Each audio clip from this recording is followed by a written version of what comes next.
2025 நிர்மலா சீதாராமன் பட்ஜெட்ல 12 லட்சம் வரையும் நோ டாக்ஸ் சொல்லியிருக்காங்க.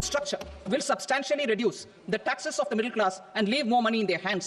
இதனால என்ன லாபம்னா கிட்டத்தட்ட 1 லட்சம் கோடி மக்கள் கையில வரப்போகுது. இந்த 1 லட்சம் கோடிங்கிறது பெரிய பெரிய எக்கனாமிஸ்ட் அண்ட் ப்ரொஃபசர்ஸ் என்ன சொல்றாங்கன்னா கிட்டத்தட்ட மார்க்கெட்டுக்கு 5 மடங்கு அதிகமா வரும்னு சொல்றாங்க. உதாரணத்துக்கு நம்ம வச்சுக்கோமா, ஒரு 20% செலவு பண்றாங்க. 1 லட்சம் கோடி 20,000 கோடி செலவு, மீதி 80,000 கோடி பணம் மக்கள் கையில இருக்கு. இந்த 80,000 கோடி 5 மடங்கு நம்ம மார்க்கெட்டுக்கு வரப்போகுது. கிட்டத்தட்ட 4 லட்சம் கோடி.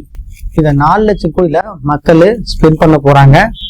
அதனால அந்த ஸ்பெண்ட் பண்ற கம்பெனி ஷேர்ஸ்லாம் ஏற போகுது. ஆஸ் ஏ பினான்சியல் அட்வைசரா நான் என்ன சொல்றேன்னா, இந்த 4 லட்சம் கோடி வரதுனால ஷேர் மார்க்கெட் ஏற போகுது, மியூச்சுவல் ஃபண்ட்ஸும் ஏற போகுது.